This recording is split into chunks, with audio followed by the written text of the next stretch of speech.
three things. Okay, one is there's a particular procedure of writing a research. Okay, that is called a systematic process. I'll be talking on that in the coming slide. Okay, plus whatever we do research, okay, it has to add something for the existing body of knowledge. Okay, either you can invent something or else you can improvise the current thing. That is about the research. Okay, and as I said, research always start with a problem and always end with giving a solution for that problem. Okay, this is simple meaning. So I won't go in detail about the theory. I want to cover more of the practical aspects. Okay, next one is, see, whatever the kind of research that we do in our day-to-day life, okay, all kind of research is having three objectives. Okay, if you go through any textbook, there are several objectives, but more or less all three objectives, I mean, all kind of objective will fall under these three categories. First one is theoretical. So this usually belongs to social science. We don't do this. Okay, so where we are going to develop some theory, you might have know about Maslow's theory and Newton's theory, Earth's theory. In economic also we have many theories. In the business also we have many theories. Okay, whenever we explore the new theory for the society, so or for the academic arena, so it is called as theoretical research. This is called as fundamental or pure research. So usually we don't do this. Okay, and the second one is the factual research. Okay, 99% of our research will fall under second category. Okay, where we'll try to find a new facts and figures. Okay, by developing a questionnaire. Okay, we'll try to know the public or customer opinion or satisfaction or attitude or their perception about the topic. For example,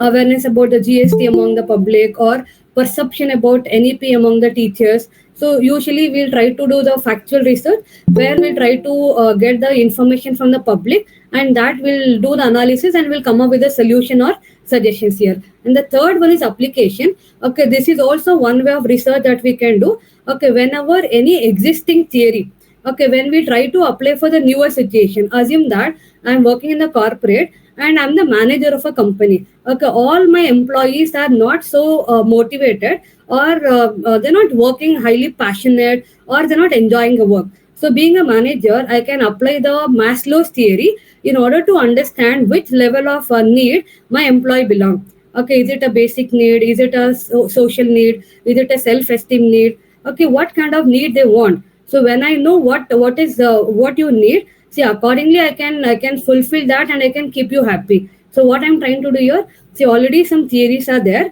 I'll try to apply that existing theory for the new situation. Okay, to give a solution for the problem. Okay, that is about the application research. So these are the major types of objective that we do in our research. This is about the objectives. Okay, if you have any doubt, you can just drop a message in chat box.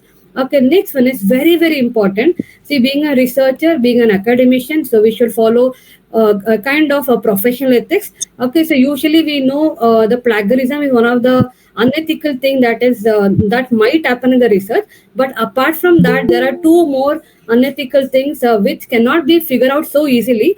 But being an individual, we should not indulge in this kind of unethical practices. So that is about, you can see I've kept some short word here, that is FFP. Okay, F stands for falsification. So many a time, in order to prove our hypothesis or in order to bring the result as per your plan, okay, people will try to manipulate the data. Okay, for example, your questionnaire is about, okay, whether there is an impact of social media on the youth or not. Okay, and to our knowledge, social media is having a negative or positive both. But you want to prove that social media is having positive impact. But most of your responses to manipulate that by changing the answers. So wherever the S is there, we'll keep it as no, and wherever no is there, we'll try to keep it as yes. So we are manipulating the result, okay, because of our own personal bias. Okay, that is called a falsification. Second one is the fabrication. So again, a small question for you. What is a good number for sample size? Anybody? What should be the sample size for the good research paper? Not for the thesis, for research paper. What should be the number? 50. Ideally, it should be 200, madam. Based upon the population, if we are going for a primary data, like we can apply the formula, like Yamini formula or something, we can base it. Usually 10% of the population, ma'am. Perfect. Very good. I think anybody, what is a good number for a good research paper? Formula is 50, fine. 100 plus. Fine. Any others?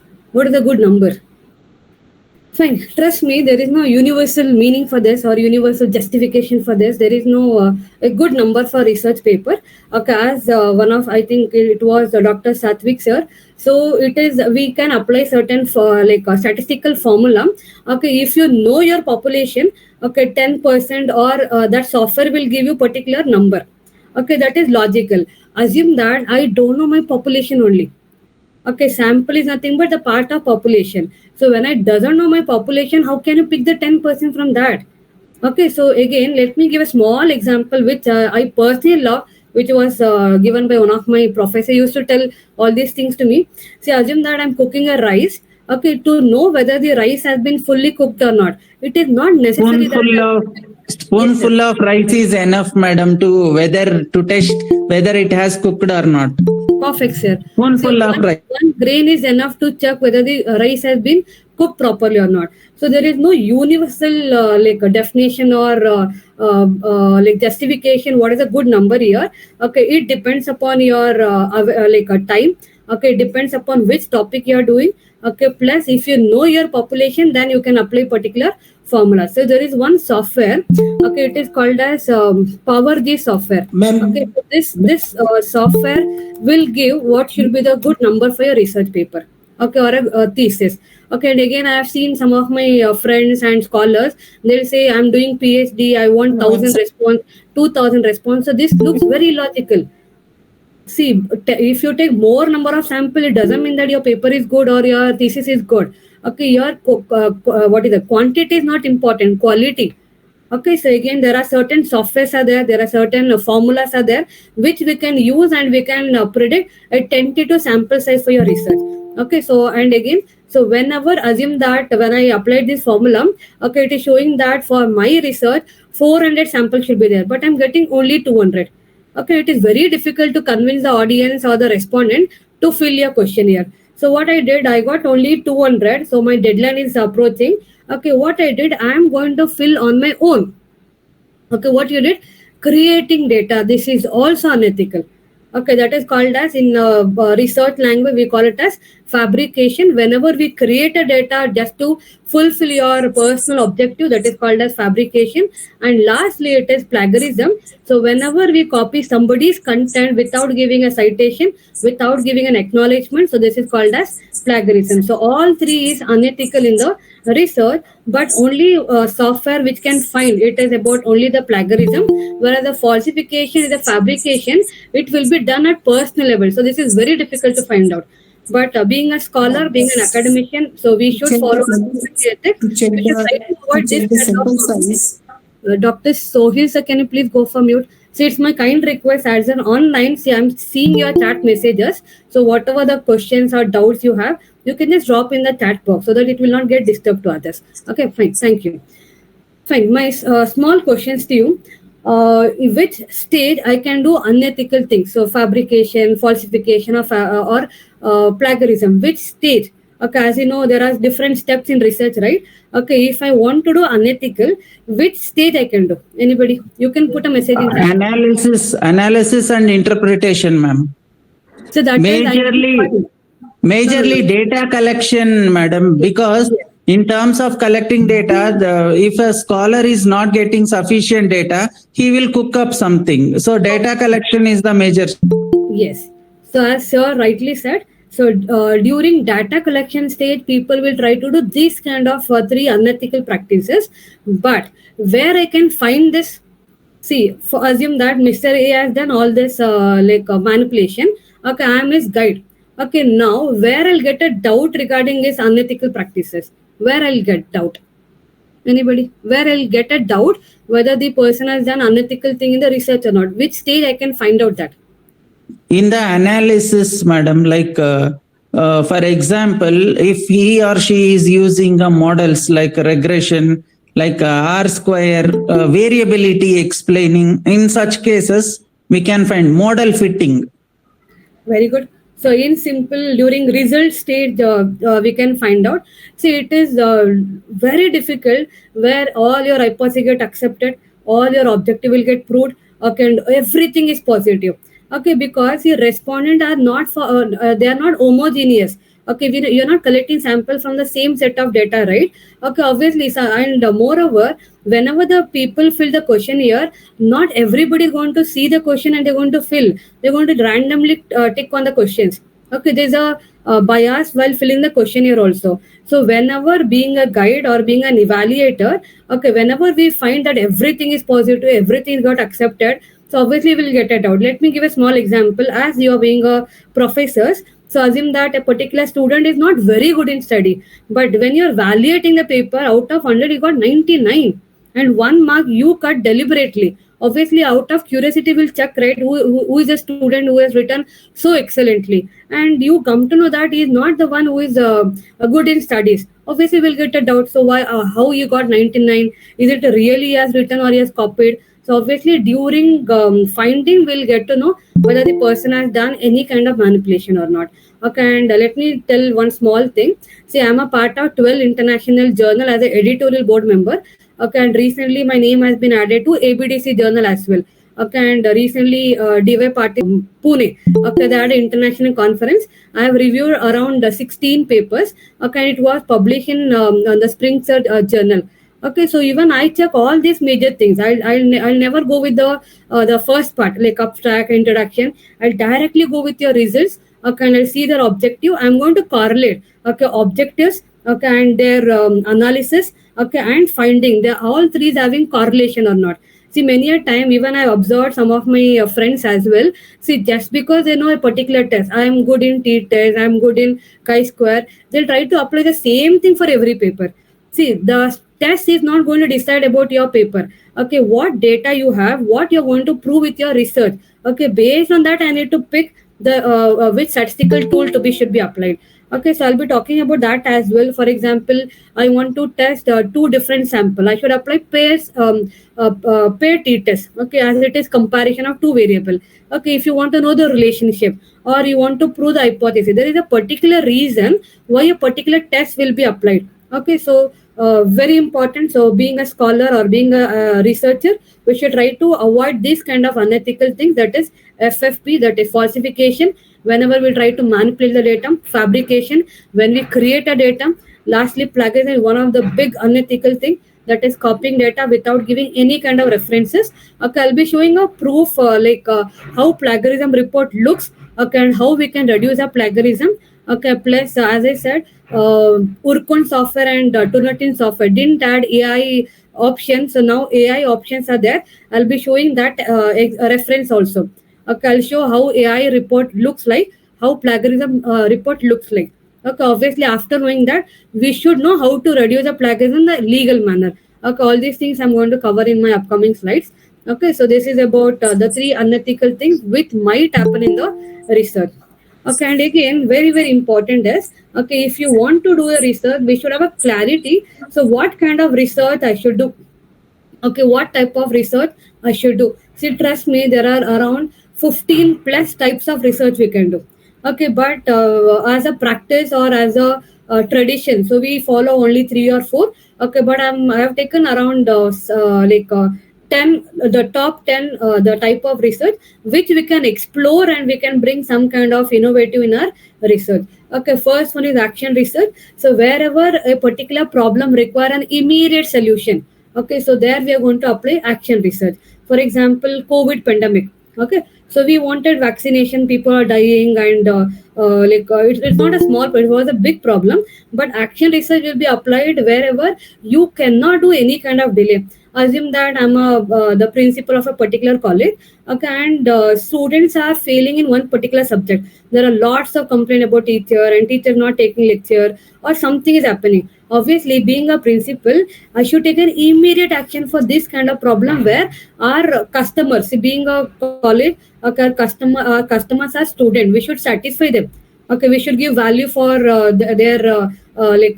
for their time and efforts. So you're being a school principal or a college principal, I should take an immediate action for the problem. I cannot delay. Okay, and just to give an example, a same example even in the textbook you can find. Assume that I'm giving a free midday meal for my student. So see, as you know, one of the way to attract the student, that to the rural students to come to school is by giving a free food. Okay, assume that we are giving a free midday meal. Okay, by consuming that, many students got some stomach upset. Obviously, being a HOD or being the school in charge, I should take an immediate action. I should not wait for this. So whenever a research which require an immediate action, it is called as action research. So this also we can do. It is like a case study, or else you can take any problem in the economy and you can try to make a research and you can try to give solution for that. The second one is fundamental. This we already discussed. So whenever we try to build a new theory, or whenever we try to give some new concept for the world, it is called as fundamental. Usually we won't do this. Okay, usually it is a outcome of some well-known scholar or expertise person, or basically the experiment people. And the third one is evaluation. Okay, most of our research will belong to this category also. Okay, evaluation. So as you know, there are many government schemes are going on, like Mahila Samman Yojana, Sukkani Samruddhi Yojana account, okay, and Dan Dana Yojana. There are many schemes are right.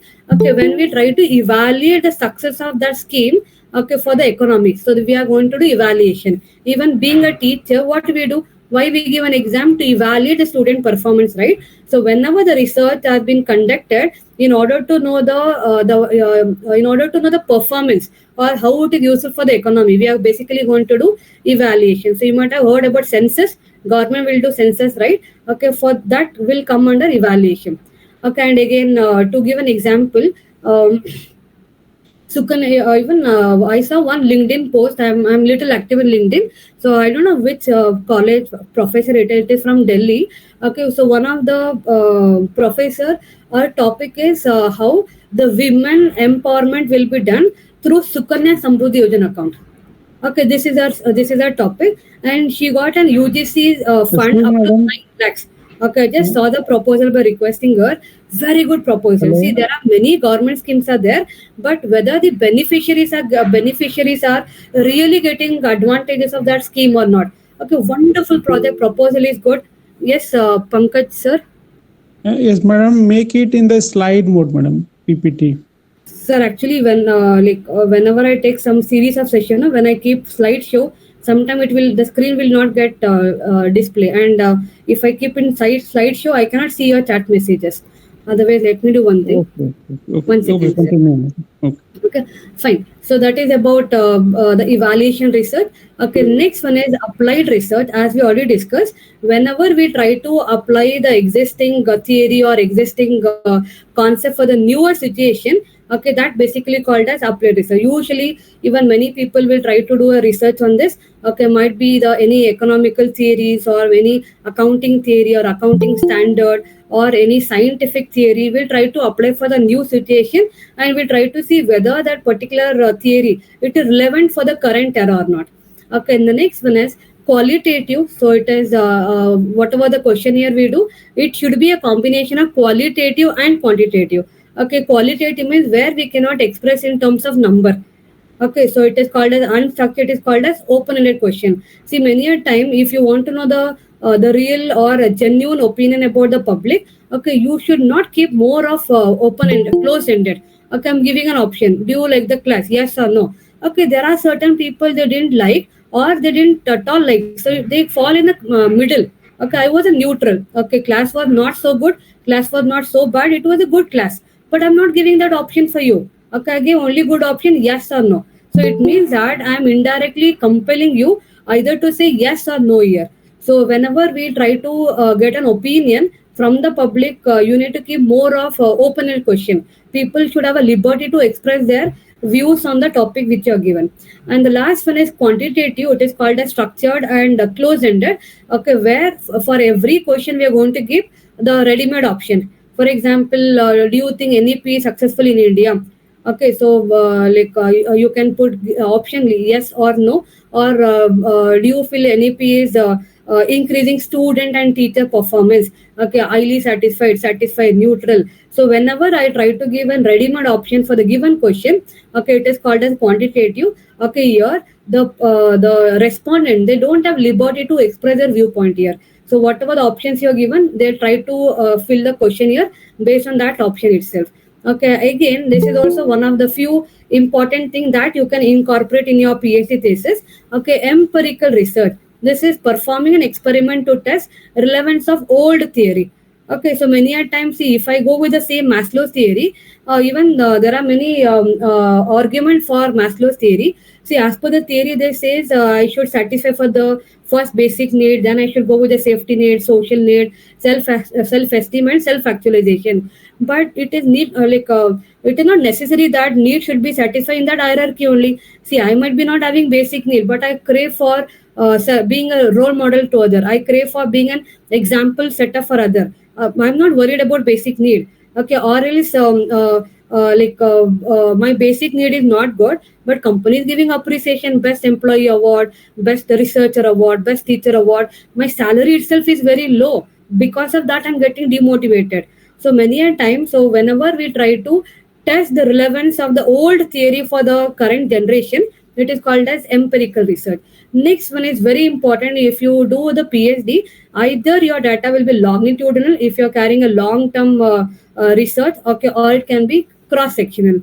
So what is cross-sectional means? Okay, see, I wanted to know in 2024, okay, which is the top company which is performing well in the market. Okay, I wanted to only for 2024. So I'll take top 10 companies, okay, for 2024, and I'm going to analyze which company out of the 10 company, which is the best company where I can do investment. Okay, basically it is cross section. You're taken 1 year, but different sample. Okay, it is called as cross sectional. And the second next one is longitudinal. Even my PhD thesis is based on longitudinal. Okay, where we have taken more number of year, but for one sample. Ma'am, is it necessary that I should take only one sample? No. Okay, you can take, like in my PhD thesis, I took 5 sector, okay, for 15 years. So as the number of year is more, it is called a longitudinal. Okay, usually if you're doing a research on the second data, like financial statement analysis, ratio analysis, fundamental analysis, technique analysis, so all this will fall under longitudinal. Next one is a descriptive. Okay, see, in every research paper, descriptive should be there. So descriptive is all about describing the variable. For example, like I have asked the question, so how many of you are in favor of GST implementation in India? Okay, out of 100 people, 60% says they are highly satisfied. Okay, another 20% people said they are neutral. Okay, and rest people said they are highly dissatisfied. Okay, so now I'm going to describe this. Describe in a sense what has happened, what is happening, and what has happened. So here we are going to describe the problem or a situation or a phenomenon. Okay, we are not talking about the future. We are talking about the past, or we are talking about what is current happening. Okay, it is descriptive. Next one is analytical. When we try to build a cause and effect relationship between two variables. Okay, basically we are going to talk about analytical study. And the last one is very interesting. That is ex post factor research. Okay, even though the COVID period is done, many people, even today, I saw one paper. Okay, I mean, I got one questionnaire in one of the LinkedIn posts. Okay, it was about impact of education sector post pandemic. Pandemic is over, COVID pandemic is done, but after that event is done, if we are trying to do a research on that, it is called as ex post facto research. It is called as after the fact. Okay, you can see the meaning here. It's called as fact finding study. Investigation start after the fact has been occurred. Okay, assume that in a particular city, okay, there's a more number of accidents happening. Okay, now I'm doing a research on that. Okay, what is the frequency of accident and why it is happening? Okay, how many people met with an accident? Okay, what's the reason? What's the timing? Okay, so now the accident has happened. So now I'm trying to make a report on that. Okay, basically I'm going to find the fact, what was the reason, what timing, okay, and why the frequency of accident is more in that particular area. Okay, after an incident, if you try to do your research, it falls under ex post facto research. So whenever you try to publish your papers in Scopus or ABDC or any the very good journal, okay, so they're going to check majorly about your research methodology. Okay, your research design, it's a roadmap of your research. Okay, it's like a heart for the research. Okay, if you give a good justification or a good groundwork about your research design, it tells about the quality of your paper. Okay, this is a major thing. Okay, being an editorial board member, even I check this only first one. Okay, so these are the different types of research that we can explore in our research domain. So let me take you with the next one. Fine. So the steps everybody of us knows. Okay, first, as I said, research always start with a problem and with a solution. So let me give a small example now. Okay, so assume that you want to enroll for the PhD. Okay, what is the first step you should do? Anybody? I'll tell. Fine. I'll give a scenario. You tell which scenario is the right for the research. What to say? Step. Okay. First is I'll decide my title and I'll go for enrolling my PhD. Okay. Or else, like I'll do the rigorous literature review. See, obviously, everybody is having our interest area. Everybody of us, we have our specialization. We'll try to do on the specialization only. And very interesting, there are the good professors. See, what they'll do, they're teaching a particular subject for many years, right? They'll find a loopholes in that system only. Okay, and they'll try to do the research to know what are the people perception about this topic, and they'll try to find a research gap. Okay, so as you know, in accounting we have IFRS and many standard is getting updated, amended. Even many laws are getting amended. Okay, even the many GST taxation law is getting amended. What is the reason for amendment? Obviously, somebody is working so hard and they're trying to give an interpretation or a reason why the particular law is not relevant for the current era. Okay, that's the reason doing amendment, right? That is the right way of doing research. Now you tell me, okay, if you want to start your research journey, what is the first step I should do?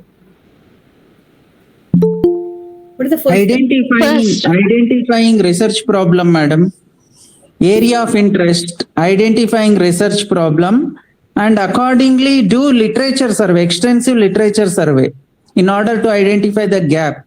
Fine, very good. I think fine. I'm getting message in chat box. Find a particular problem, literature review. Fine. I think most of you are giving a good answers. See, many time I'll get a dilemma. Even some of my common friends, they're doing PhD. I mean, they're planning to do a PhD. Ask them, they'll bring the title only. Abhilasha, this is my title. Can you please help me with the how to do the research paper and research project?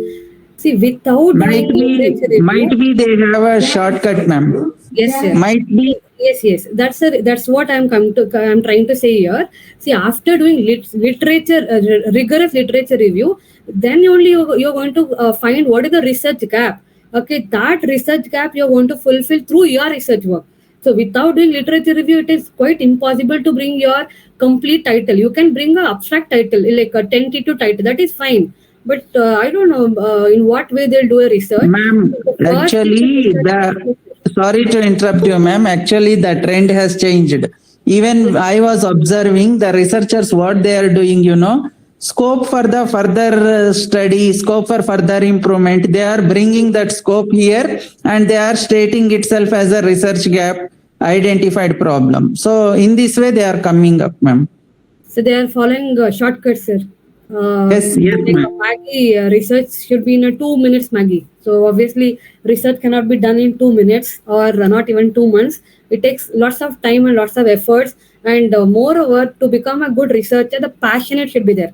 Okay, that hungerness should be there. I need to do something. I need to bring some good paper. I should publish in a good journal. That hungerness should be there. It's not about how many papers I'm going to publish in 1 year. It's not about the quantity.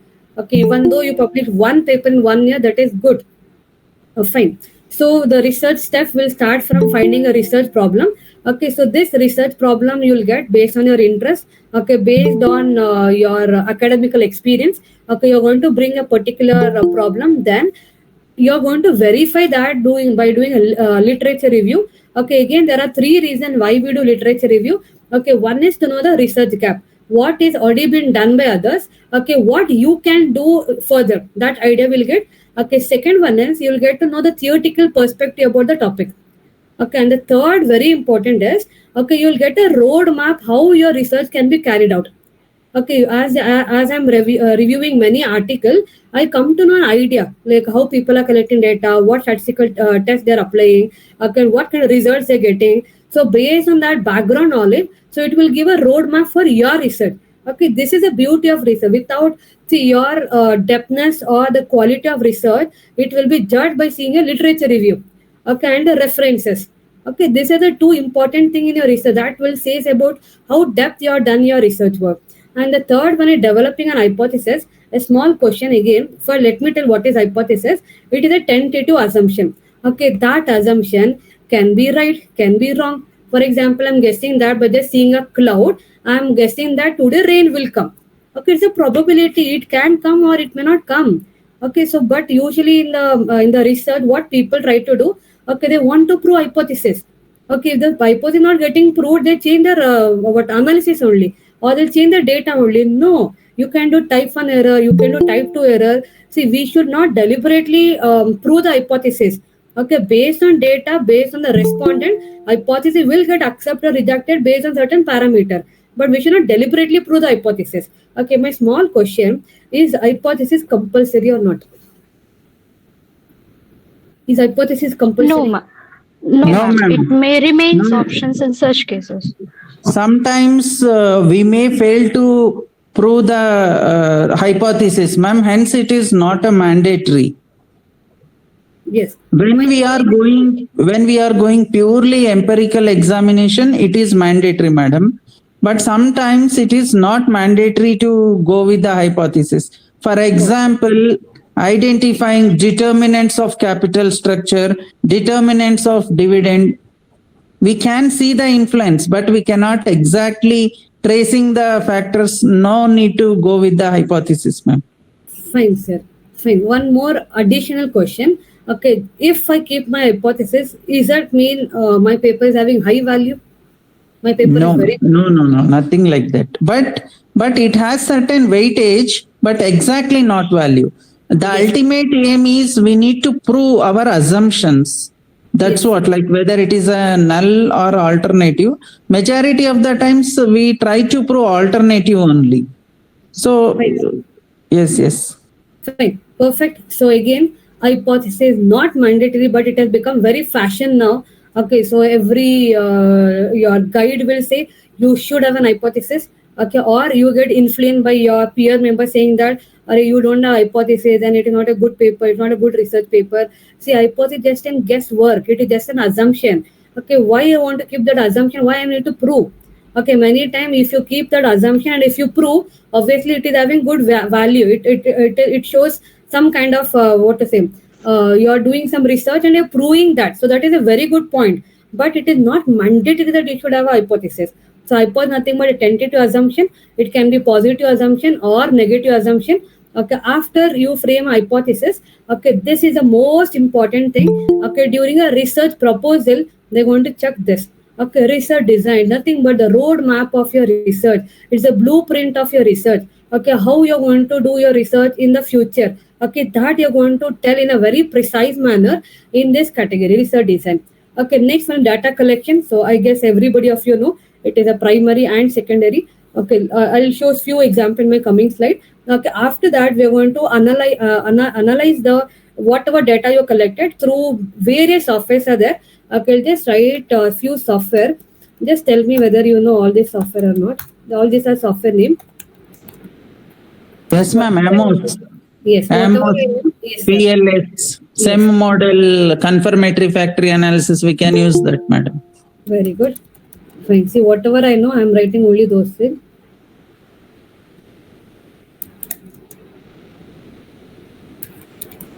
Even nowadays we are getting JASP, ma'am. JASP. No, sir, I'm not aware. JASP, qualitative data analysis. Econometrics, have you heard? Yes, ma'am. Econometrics e-views. Yes. Fine. Only this software I know. Okay, R I know, but I don't like R because it's based on programming. If Programming language. Computer science faculty, they can execute well, ma'am. So if the small programming is wrong, our data will not get output only. So I know this, but I have not tried for any of my research papers. So I usually use SPSS and PLSL and MOS for building a structural model. Okay, these are some of the analysis tool we can use. Okay, and ma'am, is it necessary that I should do in the software only? No. Okay, there are certain tool you can do with the Excel also. Okay, not the advanced tool, the basic t-test, z-test, chi-square, ANOVA. So basic thing we can do with the Excel only. Excel is having that an option. But if you want to explore, you can do that without having this software. You can do, but we cannot you cannot build a model or you cannot build any kind of conceptual model by using an Excel. Our commander is no programming knowledge is required. Can you share an Excel analysis? Fine. So next is after analysis, we are going to write a finding and conclusion. Lastly, report writing. Again, report writing, the format, it varies from university to university, but there are certain standard format which majority university will follow. I'll show that example as well. So this is about the steps that most of us we know. Okay, next, again, I won't go in detail into this, which we have discussed. Hypothesis, again, as I said, is nothing but a tentative assumption or testable prediction. Okay, there are two kind of hypotheses. It can be null or alternative. Okay, null always represents there is no relationship, like a negative, and alternative hypothesis says about the positive, which says there is a relation between two variables. As your friend rightly said, Dr. Satvik sir, okay, usually all the scholars, we try to prove the alternative because it's a positive. But it is not necessary that your hypothesis should be accepted only null or alternative. We should not deliberately make hypothesis should get accepted. Okay, it is based on data. It is based on which tool you are using. Okay, so if your null hypothesis get accepted, it doesn't mean that your project is not good. Okay, it is good only. So you should able to give justification. Okay, so this is about hypothesis. Okay, and very important is, okay, so this is a very important component I want to discuss. Okay, as I said, research design is the heart of your research. Okay, so this is a major thing that the examiner are going to check. Okay, as I said, research design is all about the blueprint. It's a roadmap for your further research. Very important is population. Okay, I've just given some small example here. Okay, population, nothing but whole universe. Can I able to do research on whole universe? Obviously, no. It looks illogical as well. Okay, the part of population I'm going to pick as my sample. Okay, that is called as sample. But assume that I'm taking population as a Karnataka. Okay, and sample is a Mysore. Okay, in Mysore also there might be 50, 3 lakh or 5 lakh population. Can I do everyone? No. Okay, do you want everybody to be a part of your questionnaire? No. Okay, so I want only the female which belongs to 20 to 35 for my questionnaire. Okay, that is called a sampling frame. Okay, from that sample, okay, which people you are drawing for your research, on what criteria you're picking. I want only female. Okay, I want female who belongs to 20 to 35. Okay, that is called a sampling frame. Okay, next is, okay, assume that when you met this criteria, female belongs to 20 to 35. Again, there are 2,000 women like that in that category, or the girls in that category. Okay, but you, as per your calculation, you want only 400 girls there, but 2,000 girls are there falling under this criteria. So now, how you're going to draw 400 people from the 2,000? Okay, again, there are two techniques are there. Okay, that is probability by giving an equal chance for all the 2,000 women. Okay, or else you can follow the non-probability where I'm not giving equal chance. Okay, there is a high chance of bias in that category. Okay, and very important is, okay, in the statistics, see, population is a common man word. Okay, in the statistical language, population is nothing but parameter. Okay, and as we discussed, whole population we cannot do research, right? We are going to pick a sample. Okay, that sample we call it as statistics in the research language. Okay, so this is about. So now the major topic. Let me talk now. Okay, this is about, okay, what kind of sampling technique you're adopting.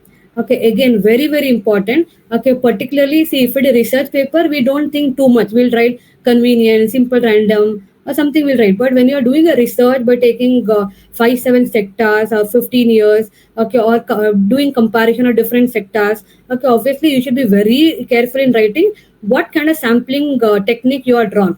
Okay, so we will discuss this. So first we'll discuss about non-probability. First one is convenience. Okay, depending upon the researcher convenience, okay, they're collecting sample. Obviously, as it is convenient, it is not highly, accuracy will not be there. Okay, there will be chance of bias. For example, being a teacher, okay, my convenient way is WhatsApp group. Okay, I have a part of many student WhatsApp group. I'll put the questionnaire. I'll tell only the girls should fill the questionnaire if you fall under 20 to 35. Okay, it is very simple. Okay, the next one is, again, it is a non-probability. Next one is judgment sampling. Okay, it is also non-probability, but you're keeping some criteria. Okay, criteria can be gender, criteria can be the income level, the criteria can be working individual. Okay, or criteria can be the rural, semi-urban, or urban. Okay, when you keep certain criteria and if you try to collect sample, okay, by not following a randomization, it is called as judgment sampling. Okay, this I'll keep a old, I'll come afterwards. Okay, last one is snowball sampling. Okay, it is nothing but when we try to collect sample through series of references. Okay, so for example, I want to collect the data about the accounting professor. How to find only accounting professor here? Assume that Dr. Pankaj sir is the accounting professor. I call sir. I request sir, can you just fill the questionnaire? Sir, I'll fill the questionnaire and I'm requesting him. Sir, can you give me any other accounting professor reference? Sir gave another two people numbers. I called the two people. I requested again to give some accounting professor number. So whenever we try to collect a data through series of references, it is called as snowball sampling. Okay, I just kept a hold on quota sampling. I'll come back that after a few minutes. Okay, next we'll move on to the important thing, that is probability sampling. Okay, first one is simple random sampling. Okay, whenever we collect the sample, okay, without doing any bias. See, there are around 81 members here. Okay, I'll just randomly pick some people. Okay, see, there are some my known people, there are some unknown people. I'll pick some people randomly. Okay, and you will be my respondent for my research. Okay, here, am I doing any bias? No. Okay, it is called a simple random. Or else for all these 81 members, I'll give some serial number 1, 2, 3, 4, 5 like that. Okay, I'll pick some number randomly. Okay, serial number 5, 8, 10, 15, 28, 45. See, I doesn't know who is 45, who is 32, who is 12. I doesn't know. Okay, this is a way of giving. Fine. So this is a way of giving value for sample. The second next is very, very important, that is systematic random sampling. Okay, again I'll go with the same sample. So there are 80 members here. Okay, I want only 8 members from this group as my respondent. Okay, so but how to pick here? See, I'm going to give an equal interval. Okay, serial number 1. Okay, 5, 10. Okay, again 11. Okay, or else assume that there are 100 people, 100 respondent. I wanted 10 people. What I'll do, roll number 10, 20, 30, 40, 50, like that. So exactly 10 I got, or else I want 20. 5, 10, 15, 20, 25, 30. Okay, by giving a fixed equal interval, I am trying to collect the data here. Okay, it is called a systematic. The most important confusing part is, and 50% of your PhD thesis will fall under this only. Okay, that is stratified sampling. Please listen carefully now. Okay, the whole population I'm dividing into different group. From each group, I'm going to pick a sample randomly. Okay, let us assume that there's a ABC college. Okay, that ABC college is having 5 departments. In each department, there are 500 students. Okay, in each department, how many students? 500 students. So what I'll do being a researcher, see, from each department, I want 20 students as my respondent. Okay, what I'll do, whole college I divide into 5 department. Okay, from each department, for example, I went to BCom department. I pick 20 students randomly by following lottery method. Okay, by just calling roll numbers randomly. I went to BBA department, I took 20 students. I went to BCA, I took 20 students. I went to CS department, I took 20. Okay, I went to MCA, I took 20. So 20 into 500.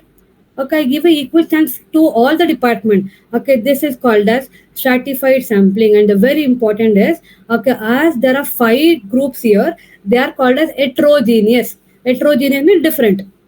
Okay, very important. So similarly, if you understand stratified, cluster is simple. Okay, in cluster also I'm doing same thing. Okay, so how much sample I wanted? 100, right? So what I'll do, the whole college I divide to different group. Okay, instead of picking member from each group, okay, one department I'll pick directly. There are 5 departments, right? One department I'll take as a sample directly. I'm not taking all 5 here. Okay, I'll pick only BCom as my sample. Okay, and all the members from BCom, they are same, right? It is called as homogeneous because all the respondent belongs to one department only. Okay, am I doing any bias here? No. Okay, ma'am, how did you pick only BCom here? So I'll make a 5 chits. Okay, in all chit I'll write BCom, BA, BCA, MCA, and CS. Whichever the chit I get randomly, okay, that department will be my respondent. Slight difference. You see, both look same only. The only difference is in the stratified sampling from each department, I'm going to pick sample randomly. Okay, whereas in cluster, okay, I'll divide the whole population of different group. Okay, one group randomly I'm going to pick. Ma'am, I understood, ma'am. Can you please give me a thumbs up? Give me a thumbs up if you have understood. There's an emoji, right? Please use the emojis. Quick. Very good. Fine. The last one is multi-stage sampling. So whenever we try to adopt 2 or 3 method to draw the sample. Okay. For example, I am following a cluster sampling. Cluster means what? Whole population will be divided into different group. Okay.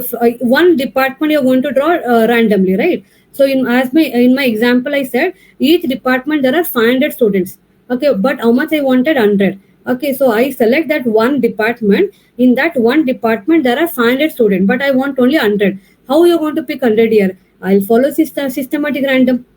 Okay, so whenever we try to adopt 2 or 3 method for drawing a sample from the population, it is called as multi-stage sampling. Okay, so this is very important. Ma'am, you just skipped one topic, ma'am, that is quota sampling. Okay, it is also similar to stratified, but what we discovered about stratified, the whole population, I'm going to divide into different group. Okay, from each group, I'm going to pick sample randomly, right? Whereas in non-probability, in the quota sampling, I'll do the same thing. Whole population, I'll divide into different group. Okay, from each group, I'm going to pick a sample as per my convenience. For example, see, I'm just giving example. Please don't take me wrong. Assume that even the quota you might have heard in the education sector, SC/ST quota and OBC quota, EVS quota. So for getting a PhD admission, okay, based on entrance exam, okay, based on some criteria, based on quota, assume that 10 people got selected for that. They qualified for getting a PhD seat. Okay, so now I am a guide. Okay, so based on some personal criteria, I'll select Maunesh sir. Okay, might be the academic record is good, or might be some good references there, or his profile is very good. Okay, and he is having good research paper. Okay, there are 10 people, but am I giving an equal chance to everybody? No. Okay, I have some personal criteria to take Maunesh sir as my PhD scholar here. So did I give a equal chance to all 10 people? No.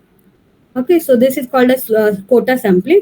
It is similar to stratified. See, in stratified, from each group, I'm going to pick a sample randomly. Whereas in quota sampling, from each group, I'm going to pick a sample by using non-random sampling. It might be based on my convenience, based on my judgment, or in simple without giving a equal chance. Okay, so this is about sampling technique. Again, some of my friends and scholars will ask a question, ma'am, in the PhD thesis, if I go with the non-random, is it wrong? No, nothing is wrong. See, in PhD, nothing is wrong until unless you justify that.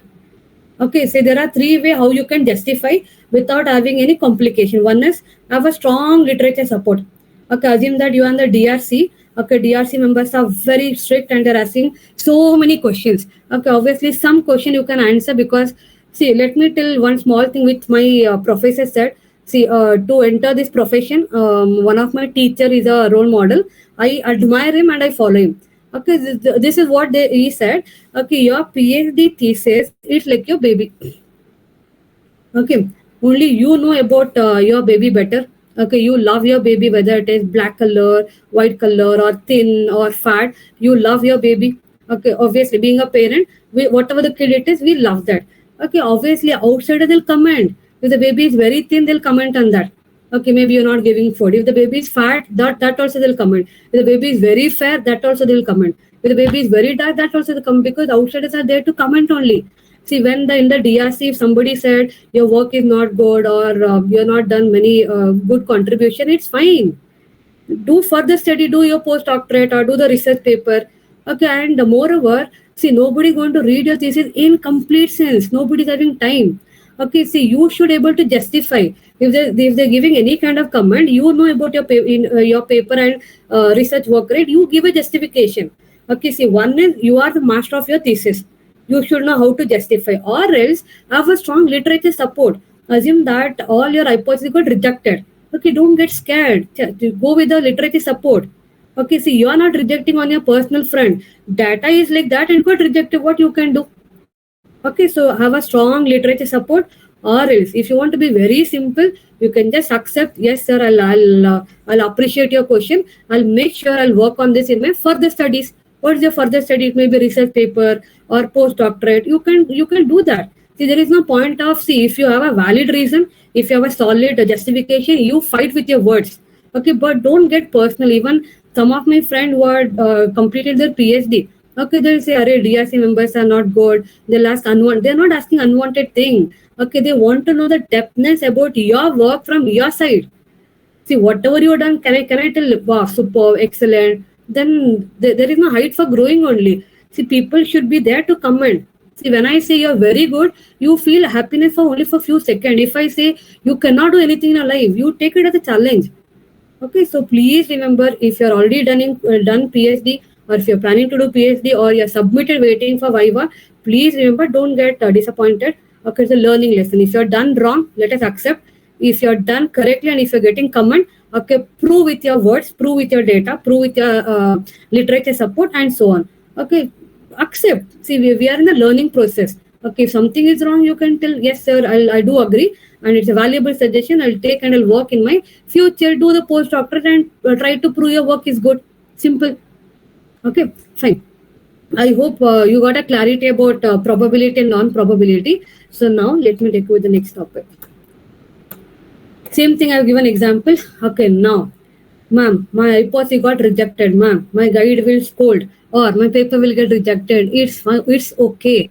Okay, so we can do sampling, we can do type 1 error and type 2 error. Okay, but okay, nowhere in the research don't say directly error. Okay, it's a human psychology, it's a human behavior. See, when I say error in any of my paper, our eyes will caught there only. Okay, right, technically. Okay, beta, okay, or alpha. Okay, this is the technical word that we use for telling type 1 and type 2 error. So obviously the pure statistician, only he can understand what is that beta and what is that alpha. Common people cannot understand. Okay, when I say beta and alpha, I'm talking about type 1 error and type 2 error. See, my null hypothesis got rejected, but I'm accepting that. It means that you're doing type 1 error over there. Okay, but don't tell directly you're done type 1 or type 2 error over there. Okay, so again, there are two types of error. Each might happen in the research. One is sampling error, and second one is non-sampling error. So sampling error means in the selection of sampling technique and the size. Okay, for your research, you should choose a PhD thesis, or it can be the PG level project. So more or less, we'll follow the same thing. Okay, title page, acknowledgement, very very important. See, even I observed this. Even I have experienced this. Acknowledge means that people who have directly or indirectly who are supported, motivated, encouraged, you should say thanks to them. Until we do our PhD, we'll be highly humble. Okay, once we get PhD, we'll forget everybody. Okay, we'll just say thanks for our guide, because our PhD should get approved. Okay, and our like university chairperson and your immediate known people. But what about the people from 5 years? Your family has sacrificed your time, your kids have sacrificed your time, your colleagues might be motivated, your friends might be motivated. Okay, so we need to say thanks to see what you are going to lose by saying thanks. Okay, we should be humble in our life. So here, whether people directly or indirectly helped your work, you should say thanks to everybody. Okay, I've seen thanks only one paragraph. Okay, you are done PhD for 5 years, 7 years. How can you say thanks only one paragraph only for your guide and co-guide bus? What about the people who helped you for research paper, or many a time? See, I have experience on my own. I've seen many of my friends. Okay, PhD is not that easy. It is going to test your patience. Okay, whatever you do, your guide will not understand. Whatever your guide is saying, you are not able to convince. Okay, many times we'll get demotivated, family pressure, career pressure, children's pressure. Okay, PhD not that easy. But as I said, you should have that hungerness. Okay, if you have that real hungerness, nothing is impossible. But be humble. Nothing. We are not losing anything by saying thanks to people. Okay, rest we know, list of table, list of content, abstract, very very important. See, PhD thesis will be minimum like 200 to 300 pages. Okay, who is having time to read? Nobody. Okay, so abstract is a beauty of your research. Either we can use it as abstract, or we can use it as executive summary. Okay, we should tell, see it is like a trailer of a movie. Okay, I don't have time to watch 2.5 hour movie. Okay, by just seeing a trailer, people should get the whole content clarity. They should feel interesting. Okay, they should feel it is worth of reading. They should feel something is interesting in that thesis. Okay, if the abstract is very good, okay, it will make them to see the main content. If abstract itself is not giving any kind of value addition, I don't read whole thesis only. Maybe full thesis is very good. Abstract I didn't wrote properly. Obviously, you're going to lose the interest of the audience here. Okay, abstract writing is a skill. Okay, you should write like a trailer of a movie. You should make a people to sit and read your whole thesis. Okay, so this plays a very important role. Okay, this is about your chapters, introduction, statement of problem, significant, for what purpose you have chosen this topic, statement of hypothesis, and limitation. Please, I have seen some thesis in the Shodhganga website as well. Okay, I didn't got my scholarship. How come is this limitation? Okay, I didn't have time. Everybody is having 24 hours time only. Okay, write something which is hypothetical. For example, your sample size. Okay, so I have taken only 400. Okay, so by having a limited sample, I cannot. It can be geographical region. I have done my work only on Mumbai. Okay, by just taking Mumbai people opinion, I cannot generalize a statement. Or whenever you do primary research, there's a problem of personal bias. How many of you will fill the question by focusing all question? Many times people will pressurize, will just do tick tick tick and will do. And many times we won't fill the question properly also. Okay, so that is the hidden problem of primary data. Secondary data. Okay, so again, second data is having window dressing. Okay, I want to impress you. Okay, what I'll do? I'll try to exaggerate my financial statement. Okay, I got only 10,000 profit. I'll write as 1 lakh. Okay, I'm going to increase all my asset. I'm going to decrease all my liability because I want to impress you to invest my company. Fine. My small question again: which data is good, primary or secondary? This is a basic thing.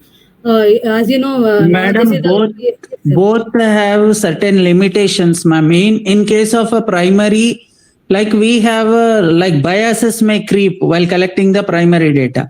When it comes to the secondary data, for example, finance, accounting and all, there may be a biases, audited reports in terms of audited executed reports. So we have witnessed that Enron company and Satyam Computers, the falsification, fabrication, even in secondary also. So there will be both, in both the angles we have biased kind information, madam. fine. So as sir rightly said, so there is no which is the best, whether primary, secondary. It depends upon your title. It depends upon your topic. It depends upon what kind of I cannot cover every concept. So you need to narrow down your topic. So when you narrow down your topic, okay, that objective, it demands certain kind of data. It can be primary or secondary. So both are having its own advantages and disadvantages. There is no proper one way to say primary is best, second. Both are is having its own weightage. Okay, but one more very important thing is, see, whenever you do secondary, don't do any kind of manipulation. Okay, as we discussed, okay, in a research there is a chance of doing fabrication, falsification, right? Okay, that is possible in primary, because primary you are collecting first time from your side, right? See, you know what manipulation I'm doing. Okay, secondary, it is verifiable. See, I want to show that particular company is a good company. I only manipulated. Okay, I changed the figures and my hypothesis was not accepting. I made some manipulation of financial figure. Now it is getting accepting. Okay, anybody can question that. Okay, in one of your question you said, okay, Infosys companies has earned, okay, consistently more than 100% profit. People can go and verify that.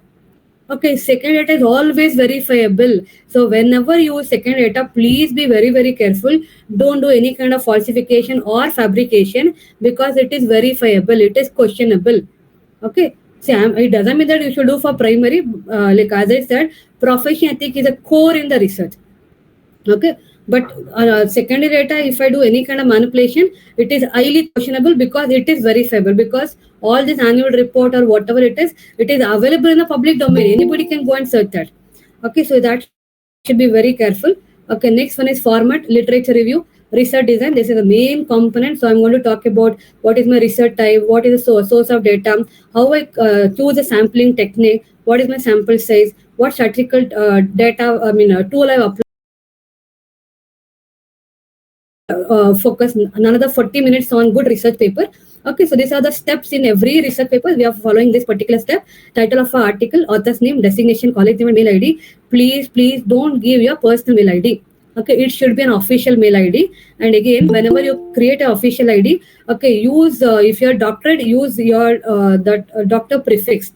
Okay, and don't give your personal nickname or personal date of birth, okay, or your the spouse name, no.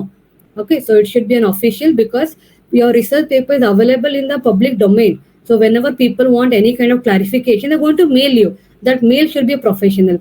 Introduction about the topic, literature review, research methodology. So this format we know. So now we'll go little in detail about all these things. Plus I'm going to show all the example. So these are the software which I know to the some like except R, everything I'll do regularly. One is SPSS, and R software I know, but I don't try that. It is very difficult. MOS software and econometrics, bibliometrics, and PLSL model. So nowadays I started using more of this because it is 2-in-1. I can develop a model, plus I can do the SPSS as well. Pankaj sir, you want to say something? Yes, madam. Actually, you have shown here in the table, and that is the abstract, the author detail that you are writing, that write the designation. I think this is not required in the paper or thesis. Sir, for example, see, so it depends upon journal to journal. Sir, recently one of my paper it got published in Taylor.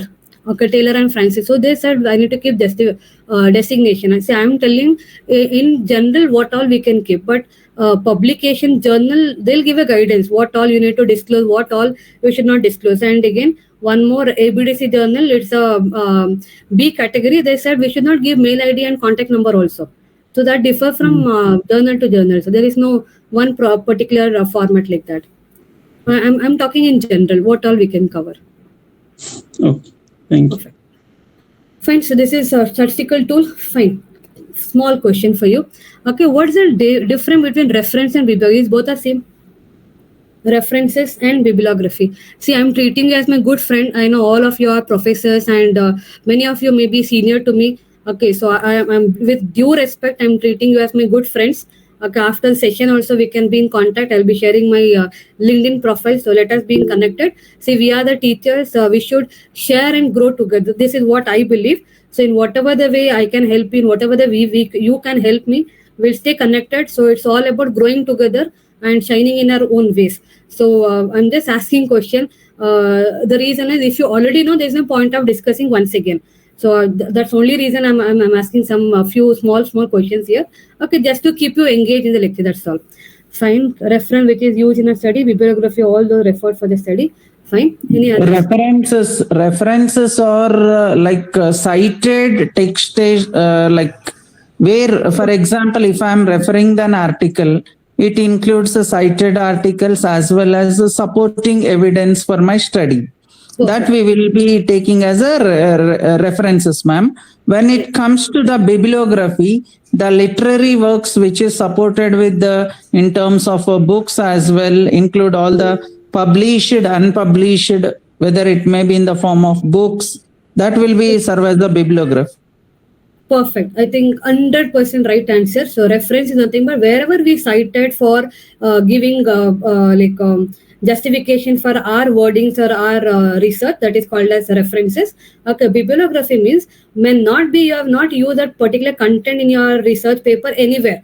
But see, again, one more important is idea is also somebody's idea. See, by reading some news article, I got an idea. That idea should also be referenced. Because somebody's idea I cannot claim as my idea, right? See, bibliography is all about whether we use the data or not, whether we use that content or not.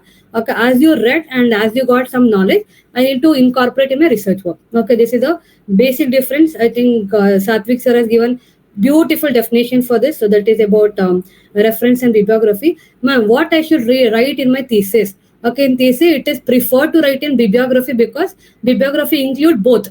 Okay, referred and non-referred. So you can write one heading as a bibliography, and you can keep all your the references in that. Okay, so this is about bibliography. Fine. So next is very important. What is this APA style, ma'am? Okay, so there are 3 different types of referencing style. Okay, but in India, not India, being a social science background, we should follow APA. Okay, so there are 3 different other categories are there. First one is APA that we are following. So what is APA means? Author name should be used first. Okay, then I should use a year. Okay, then the article name, publisher name, issue number, volume number, and page number. Okay, so again, APA will get addition will get updated. Okay, for this you can use a word and assume that for your PhD thesis you are referred around 120 article. Okay, you need to write in the word and that will take lots of time. Okay, I'll be showing one software which you can use within fraction of second. You'll get all 120 article in the APA style. Okay, the software is there. I'll be showing that at the last. Okay, same way we have MLA style. So MLA style will be used by literature and humanity background professors. And CMS, it is a Chicago Manual of Style. It is generally used by geography, history, sociology, anthropology. Okay, so these are the three important style we use, but we are using APA style, and majority of universities for PhD they are referring for APA. But when you see the abroad work, okay, they are using CMS also, because CMS also can be used for social science. Okay, see, we being commerce and management, we belong to social science. Either we can use APA or CMS, but in India we generally follow APA style. Okay, so this is about the references. This is the hypothesis testing. So when you know the population, when you doesn't know the population, there are, see, trust me, that is a big topic. So usually I train even I'm a part of 4 university, okay, for their PhD coursework. Okay, I'll take practical classes for the student, I mean PhD scholar. Okay, so again, usually, see, this is a proper way of understanding a research. See, directly don't learn the statistics, I mean the practical by using SPSS, PLSL. First learn the theory. Okay, after learning theory, do the practical manually. Okay, I'll show one document. Okay, chi-square, t-test, z-test. So everything first I'll teach my scholar. Okay, by using a practical, like I'll give a question. Okay, based on question, they need to apply t-test formula. I need to find the answer. Then they need to prove the hypothesis. Okay, once I confirm that all my scholar knows what's the meaning of all these tests and how to do that manually, then only I'll teach them practical. See, practical theories first, then it is practical. See, many of them, okay, we attend some workshop and seminar, we learn statistical tool, t-test, z-test, everything. But in the DRC, nobody going to ask that question. Okay, do you know SPSS? Nobody will ask. They'll ask whatever the figure you written. You wrote saying that, okay, I person got rejected. Okay, they'll ask the question, how you are rejected? What's the criteria? Okay, why did you use t-test? Why did you use pair sample t-test? You should be able to give an answer for that.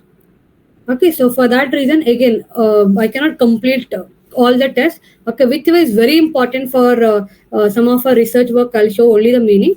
Okay, so let me take you with this. This is I took directly from the textbook copy here. Okay, so let me focus on few things by giving a meaning of all these things. Okay, descriptive statistics. Okay, descriptive statistics means for all the demographic demographic factors. Okay, we're not applying any statistical tool like gender, qualification. Okay, we are going to write in one table form. Okay, as we discussed, descriptive statistics is all about you're describing a problem or phenomena or a variables here. Simple. So here you might have know about mean, median, mode, and dispersion. Okay, and this is the basic. Okay, next let us go with a very important, that is t-test.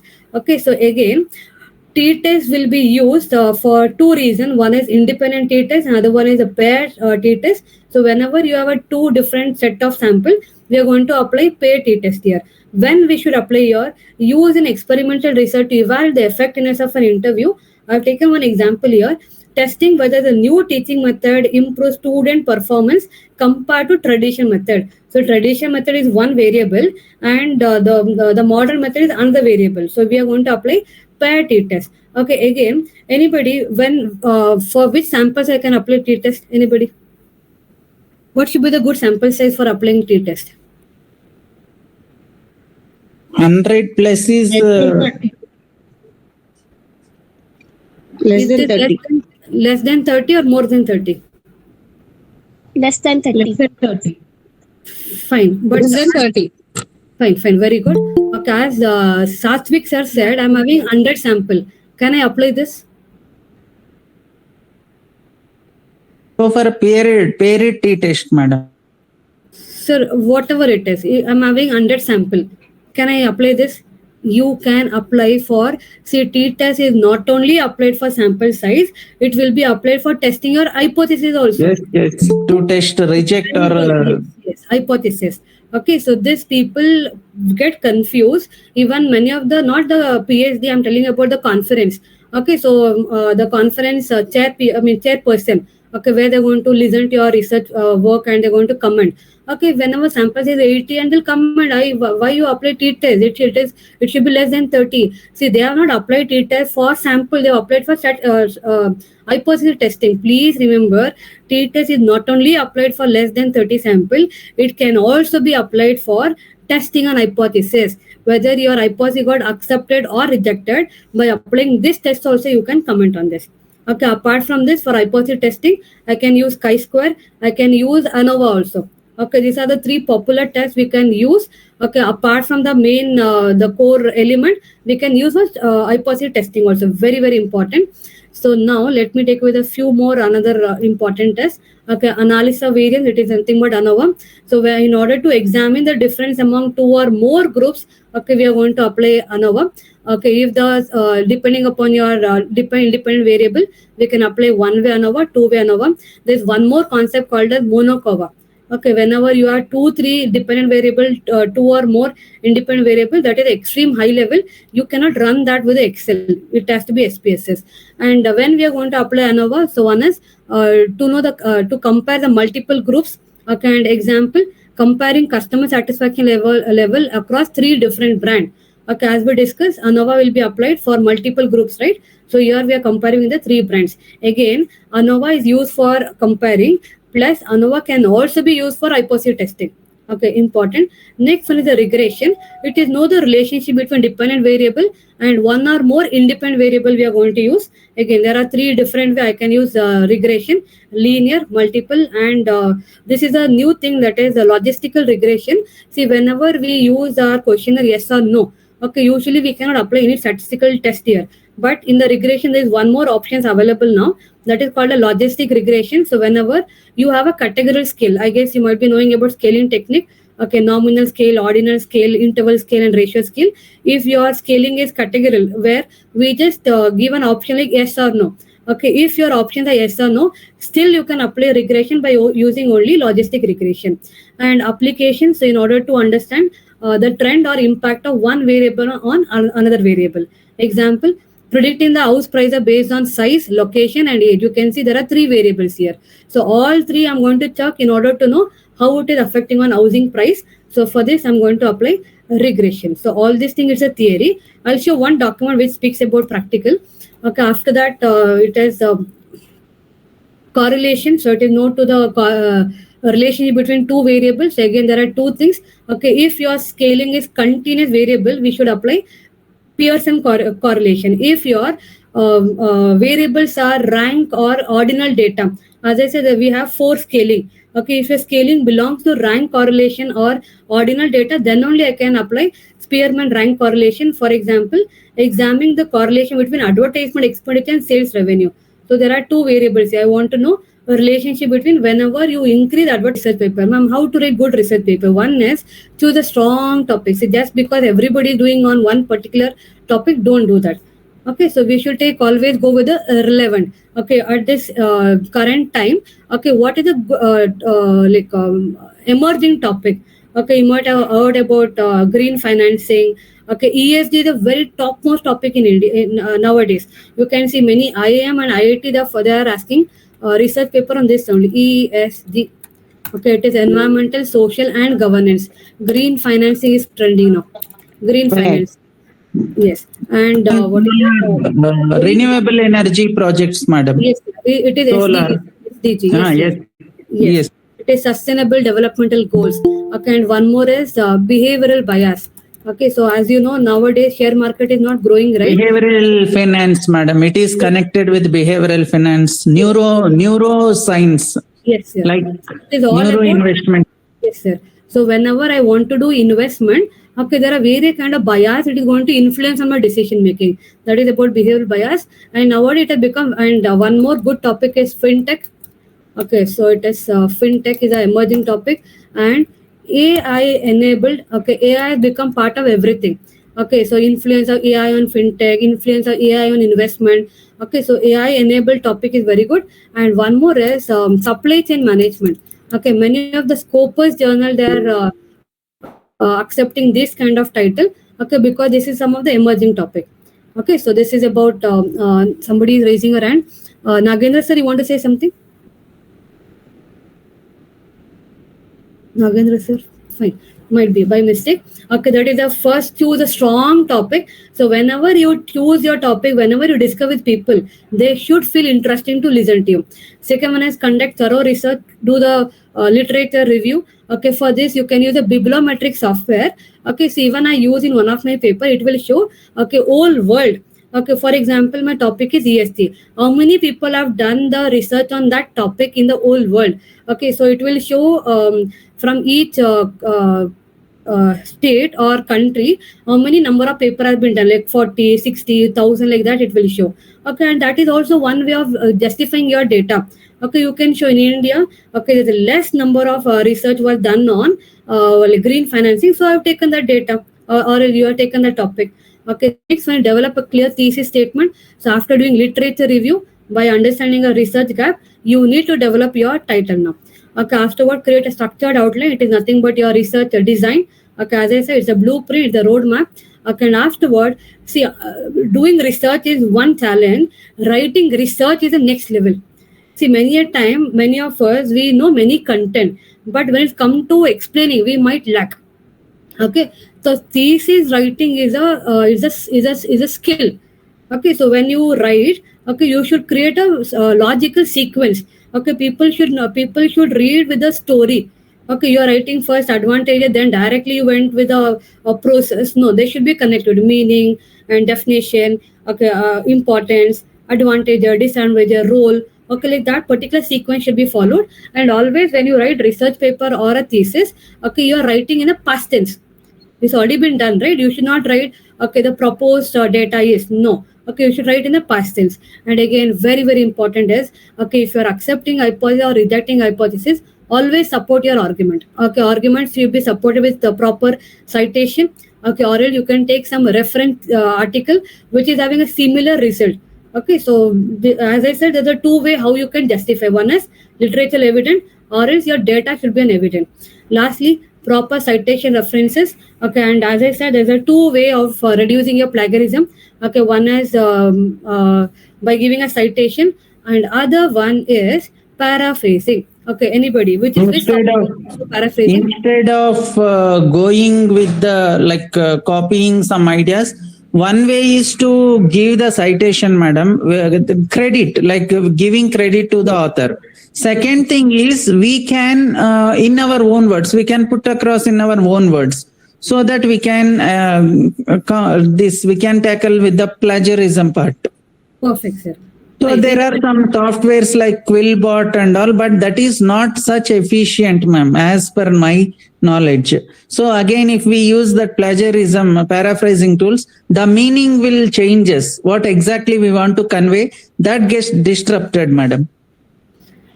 Fine. So sir is 100% right. I want to just add one point for sir thing.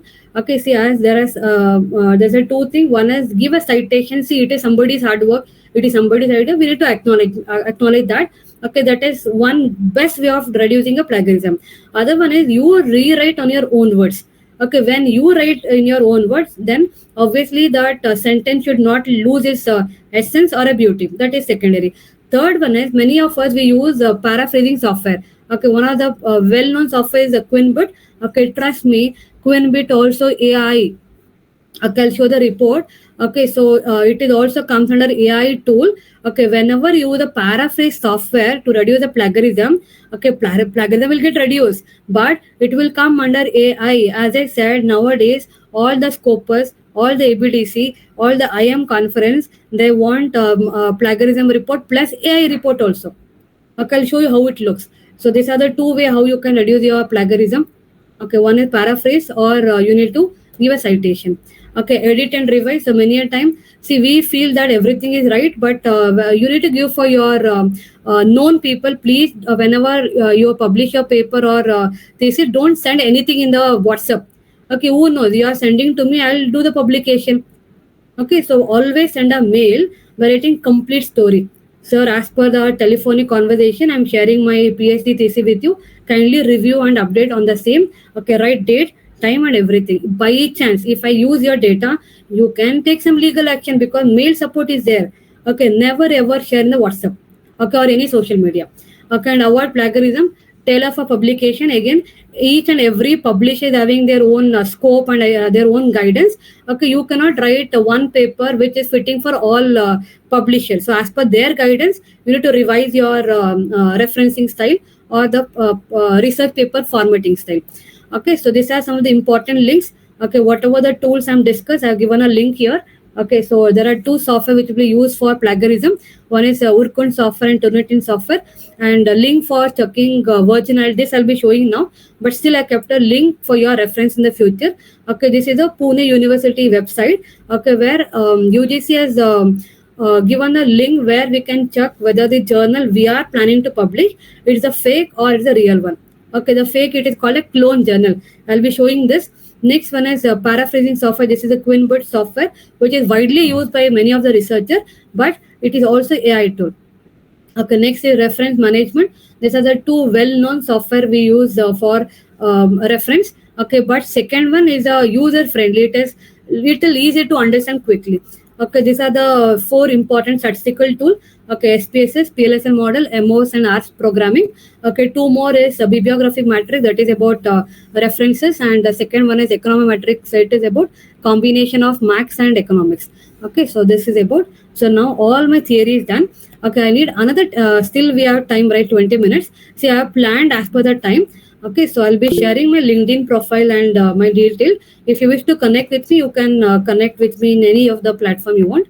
Okay, now I'll show some practical which I have planned for you. Okay, so I have categorized the timing because both of us, even for you, even for me, time is money. Okay, so I'll show some of the important practical which I planned. Okay, let me show first all important things. 1 second. Let me share a different document. Okay, I've shared my LinkedIn profile. If you wish to be connected, you can. 1 second. Until that, I'll open some documents. See, this PPT, what I showed now, I'll be sharing with you. But whatever I'm showing now, this will be not shared. Okay, this is only for your knowledge purpose. Okay, I request not to take screenshot of this because paper is not still published. Okay, please don't take screenshot. Okay, I believe in sharing and caring. If you want, you can message. I'll share all the things. Okay, 1 second.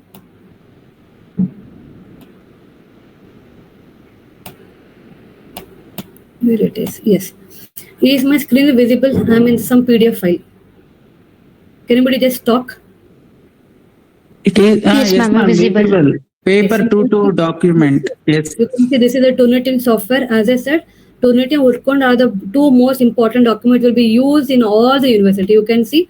So one of the Scopus publication which got accepted, okay, they demanded me to send two documents. One is less than 10% plagiarism report and 0% detected as AI. Okay, it was not there previously. See, I'm having around 40 plus people. Nobody demanded AI report. Even I used to use QuinnBoot for some theory. Okay, so due to shortage of time or some word I cannot replace, I used to use the software. But now, even before doing this test, my AI was showing around 18%. Okay, then I want to create 0 because publications, they're given instruction. Okay, it was a big circus to bring to 0. Okay, so you can see 0, 0. Okay, I've used some this is a PLSL model result. Okay, this is 1 second. Let me show the result directly. Okay, this is a PLSL model result. Okay, so this is a AI, the same research paper. Okay, I've done plagiarism report also. It is done with the same software. Previously, it was not there. So now it is there. Okay, now I'm showing plagiarism report. Okay, ma'am, how to know it is plagiarism or not? Okay, it will show in the different color. Okay, so wherever the colors are more, percentage of color is more, just go to there and edit that. Edit in the sense, revise the statement. Okay, let me show that plagiarism report now. It's my kind request. Please don't take screenshot. If you message me personally, I'll give you all these things. Don't issue. No, that's not a problem. Okay, same paper, see a paper 2, Turnitin. Okay, and you can see 9% overall similarity. Okay, and you can see detail. Okay, where all obviously, see, it doesn't mean that I've directly copied. See, many a time, some words we cannot do changes. For example, RBI, how can I change the name? Obviously, it is known facts. So plagiarism software will not take some common words. It will not take. Okay, or there is an option. Even I'm having a software, but We it's a can insert double quotation mark Yes. so that it will not. So that is one way. But in the plagiarism software, we have an option here. We can exclude something. Yes. Keywords can be excluded. Yes. So I'm having that software, but I cannot show in the open platform because it's a college ID, my university ID. I cannot show that. But you can see less than 1%, 1%, 1%. So wherever less than 1%, just remember this color. First one is pink color, blue color. Remember this. So these are the where some of the reference I have referred. Okay, wherever zero is there, no need to edit that. Okay, just remember that blue and green, blue and pink, I guess. Yeah, see here, this I need to re-change. Okay, obviously plagiarism already less, so it is only 9% only, but still, if you want to bring down to 5%, I need to change these wordings. Okay, so wherever the color is not there, it is a own word. Wherever color is there, might be this word is getting overlap with some other document. Okay, same way you can see color, green colors here. You can change the wordings. Wherever color is there, it's a plagiarized. If I change this, it will go. But as it is already 9%, I want to change this. You can see more color is there for pink and blue because showing less than 1%. Okay, so if I change all these things, it will go. But I'm not changing because already 9%. So this is how the plagiarism report looks like. See this, how can I change? Accepted. This is the result, no? Result I need to write accepted or rejected only. Obviously this I can exclude, but still as it is 9%, I've not made more changes here. Okay, so this is how the result look. It's the same paper which I showed, AI, and this is a plagiarism report. Okay, this is one I wanted to show you. Okay, now let me show, as I said, see doing paper is one, okay, and presenting that and winning the audience attention, it is next level. I'll show you that. One second.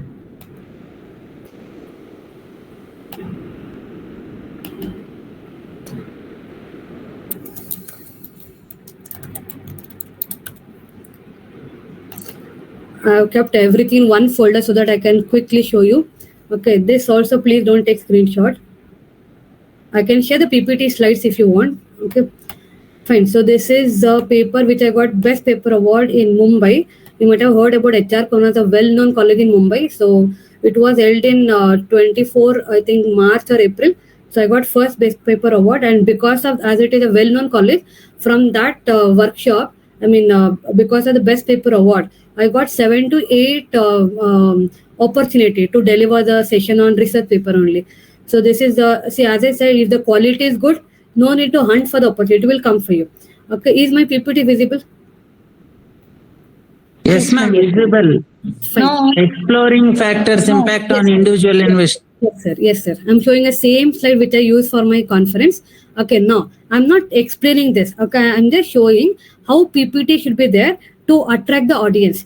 See, your thesis, your paper might be excellent. It might be published in Scopus also. But when you want to express with others, obviously it's not about the content. It's about how you speak. It's about how you attract the PPT. I mean, attract the audience by putting some highlights here. Please focus on PPT. Fine. Anybody can tell why the different color I've used here? Something is bold, something is unbold, something is yellow color. What is this? Why this drama here? Anybody? It's to highlight the key points that you want to deliver. Fine. Let me tell my own secrets. Okay, see, whatever the yellow color, obviously ESG is a new topic, right? Okay, in the conference, you can find from different background people. So now, okay, see, I cannot explain the ESG in, because in conference, they'll give hardly 5 minutes for presentation, right? In 5 to 7. Yes. So 5 to 7 max to max. Let us assume 10 minutes only. Okay, in 10 minutes, how can I tell complete paper here? Okay, and if I want to explain ESG, I'll take half an hour to explain. Okay, but see, in order to attract them, see this yellow part, it is for audience. Okay, when I put something is a different color, it's a human psychology. Our eyes will go on that yellow color only. Correct? So people will read and they'll understand. So my work got reduced. Influence their attitude matters. So attitude has been taken as mediating variable. So I'll just skip.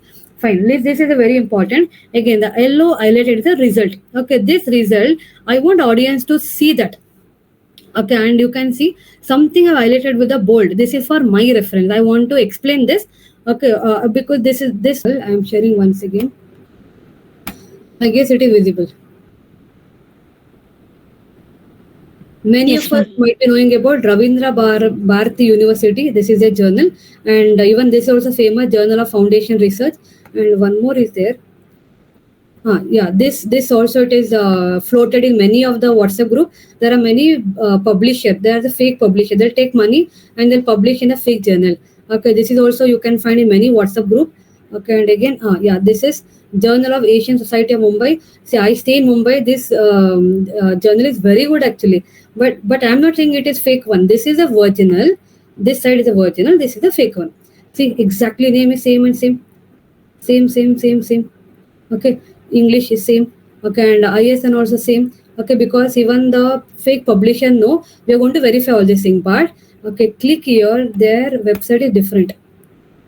I think when I'm clicking, you are not able to see that. 1 second. Okay, so there's an option. If you click on that link, no, okay, it will take you with a real website web page. Okay, there you need to verify. Okay, so now I'm in the real website which is given by UGC. Is it visible for you? This is a real one. Yes, ma'am. Some advertisement is coming in.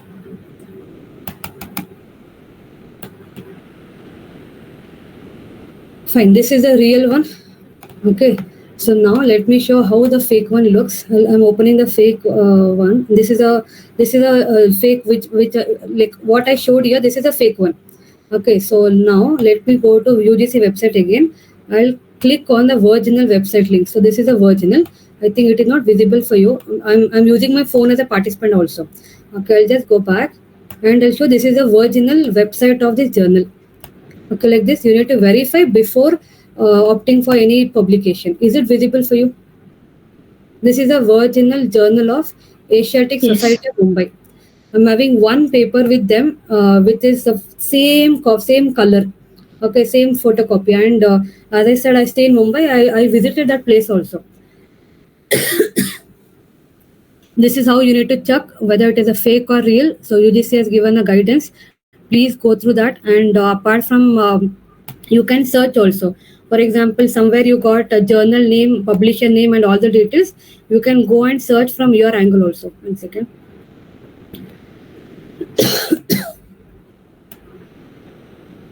Fine. You can search your for example with ISN. Okay, and you can search any. If you have detail, you can search here, or I'll go to your. You can write the journal name. Okay, with journal, for example, somebody selling will help for publication. Obviously, you'll be having ISN and publisher name, right? Okay, just go and search. If it is there, it is correct one. Okay, again, if it is there, it doesn't mean it is correct one. Please go and check the clone journal which is there in the website. You can say list of clone journal of UGC care. Okay, that journal might be there, but it is a fake one. Okay, so please check this. Okay, then only go with the publication. It's your hard work money. Okay, don't waste by putting for fast publication. Trust me, no journal will publish your paper within 15 days or 1 month. No, it is quite impossible. Okay, and if you don't get any revision, okay, if they're not asking about plagiarism report, or if they're not sending the official mail for acceptance, okay, or else if you're not getting any mail for revision of some of your content, all these are fake journals. They'll publish and they'll take money from you. Okay, so this is one I wanted to show you. So now I'll show you the last part of my research. Okay, this is Medley software. Okay, I've already kept all the data. I'll just show you this. Okay, just tell me whether my screens are visible. 1 second.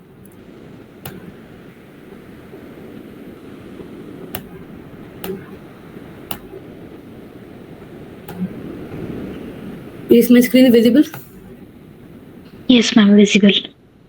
Fine. So this is the file. So I'll create one folder. Okay, I'll create a folder. Let me keep ABC for quick reference. Okay, I've kept this. So now already that name I've created. See, morning also I had one session on same topic. Okay, might be I've used same name. XYZ. Fine, it's created. So now click on this. See, for this, whatever the reference you're doing, okay, so keep every reference in the PDF file and keep it in one particular folder. Okay, now click on this, go to add. Okay, so now I kept the one folder here. So this is the bibliography which I wanted to show you. See, whatever I want to show, I kept everything in one way. This is the discipline way of conducting any workshop. So I kept the bibliography. So now all should be PDF file. So copy this, open, automatically it will come here. Done. Over, your reference is over. Ma'am, how you did this? Okay, you can go here. If you want to change your reference style, go here, view, citation style. There are different styles. I wanted, for example, let us try IEEE is one of the scope of journal. I'm having 2 paper with this. Another 2 paper is in process. Okay, if you click on that, automatically as per IEEE journal, it will get converted. Okay, same way I wanted APS style. Okay, I wanted Chicago manual style. Okay, converted. Okay, it is automatically doing. Otherwise, you need to manually, or in the Word also you can do this from the Word. In the Word, there's an option of reference, right? You can just explore. You can do that also. I'll go with the American Psychological Association. Okay, it will come. I think the folder I've deleted, I guess. Fine, it has come. So now, ma'am, it has come. Now, what is the next process now? So next process is, 1 second.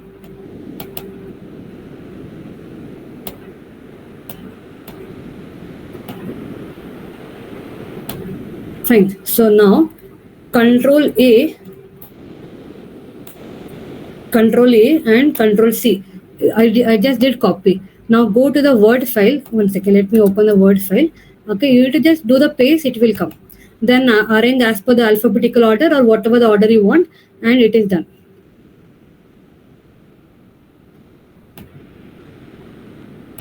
One second, opening Word file. This is my last topic. I know I'm taking little time. Ma'am, is this Medley software is free or it is a paid version? It's a free. Okay. In my PPT, I've kept the link also. You can download.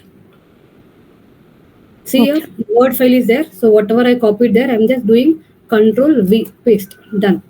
So now it is done. You can just it's as per the style only. Okay, so keep 12 and keep like if you want to arrange from alphabetical order, you can keep in alphabetical order. It is done.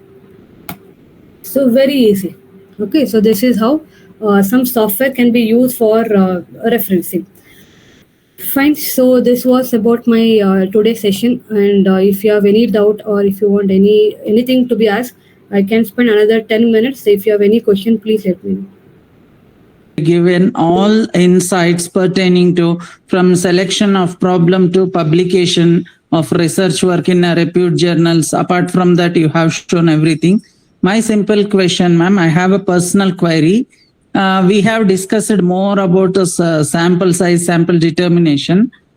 Since you belongs to finance and accounting domain, I'm here to ask one question. One of my co-scholar is doing his research in the area of cost management practices in steel companies. So he wants to do the sampling size itself as a big problem for him. He's facing a challenge with respect to sample. How to determine the sample, ma'am? But he confine it to one district. Is it possible? So one is he can do as a case study by taking one sector, one company only. No, madam. As a case, we can take, for example, we have a JSW here. We can take it as case study. But he has identified select steel units that doesn't fall under NSE listed nor in a medium enterprise. It is like a small, what I can say is micro units, I can say, micro to medium. Sir, in that case, sir, see, all the samples should be of only micro only because, see, we cannot compare the micro company with the big company. Yes, ma'am. The operating costs, everything will differ. Yes. Like sample, the population in that particular district is 29 units, madam. So how we can take the sample in this regard? So that all 29, if it is possible, you can take all 29. Madam, there will be no But the question point in is uniformity. defense. Uniformity. Yes. Thank you for insights, ma'am. I feel if only those 29, the generalizability, applicability, we cannot find, I feel, it's my opinion. So we are struggling with that because the scholar is more. Which state it is? It is in a Karnataka, in particular district. In that only he is finding only 29 units, steel units. Sir, what I feel is for PSC level, I think he should do for Karnataka level, not for particular district, I guess. Yes, That madam. is very But we for- suggested, yes, we have suggested him because from last 3 years he's struggling with the same because of his commitments and all. So he confined it to, since he focused more on that particular cost management. And one more thing, the data we planned initially, like they won't give any financial data, no, madam, costs and so we actually I suggested him go with the general cost management practices. Without taking a single figure, generalizable, like for example, employee participation in cost management, like role of top management support man. What is my suggestion is, he can contact some CMA professionals, sir. So they have a more contact with the service sectors. Sorry, manufacturing ma'am. sectors. Yes, CMA, manufacturing. cost and Yes, management accountant. The topic Yes, itself ma'am. looks little complicated, sir. Maybe that's the reason he's struggling. But Yes, ma'am. we need to find a way. Sir, you can connect with me personally, sir. We can discuss. Okay, ma'am. Can you give your contact details or mail ID? If not, So in my screen, my phone number, my mail ID, my LinkedIn, everything is visible. Ma'am, there are websites which you can use to collect the sample size. You can get the sample size. I Yes, have shared sir. the link. Yeah, so that is very easy method to get a sample size. I'll be with you. Treat me as a good friend. Let us join together and Yes, we'll do ma'am. something good for our thank economy. you, ma'am. Thank you so much. Thank you. Take care. Can I exit from the class, sir? Thank you.